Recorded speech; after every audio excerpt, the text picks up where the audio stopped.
Okay, making a really basic box using the laser cutter, Corel Draw and makercase. So go to makercase.com, select millimeters, and if you use the scroll wheel down on this part of the page on the far left, you can scroll down through the whole page.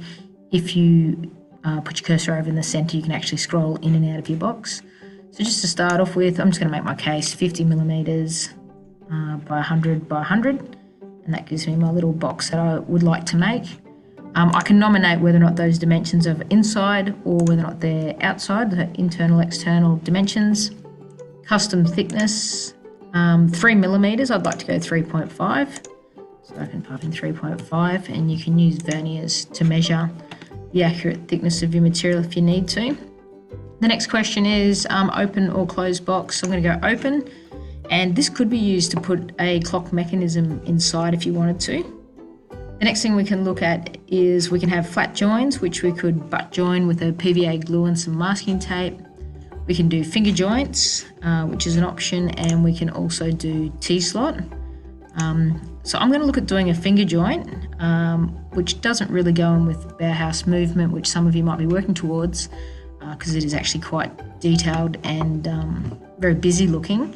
We can change how many of the finger slots that we have by bringing this out, which might make it look less busy. And that would be a nice way to join it to get a little bit of a geometrical shapes happening there. So that kind of suits what we're doing. And then I'm going to go to download plans. And this is how it's going to look. And it's already given me all my lines and vectors. And I'm going to download it as a DXF file. That just stands for Drawing Exchange File. So that's a really useful one for us to have. And then I'm going to go to Corel Draw. I'm going to open up a new drawing and I'm going to just call this one box. Check to make sure it's RGB. Same sizes as we used before. So 600 millimeters by 300 is fairly standard for these small laser cutters. Go OK.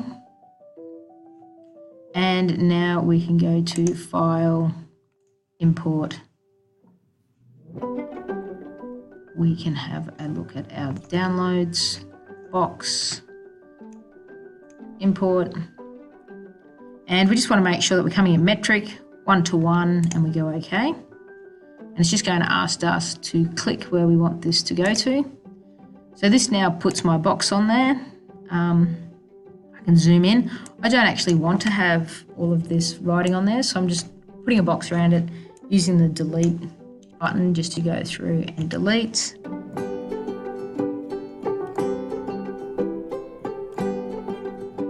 That now gives me my box for how it's going to look, and I can go through. If I wanted to select the whole thing, I can hover around the whole thing. This then gives me an idea that I'm going to need to have a piece of material that would be about 200 by 200 millimeters squared to cut this one out. With a little bit of forward planning, if you were going to use this to house your box or your mechanism for your clock or however you want to do it, you could actually put yourself a little bit of a hole in the center if that's where you wanted your clock mechanism to come through into, and the clock mechanism is an 8mm hole. And then we can also use the select tool just to move it so it's looking like it's sitting fairly in the center. And use little arrow keys on your keyboard just to get that a little bit more accurate. And then this, we just drag the box around it again, make sure it's all hairline. And then same process, so file, save as, I'm just going to call it box, but I'm going to save it into my OneDrive.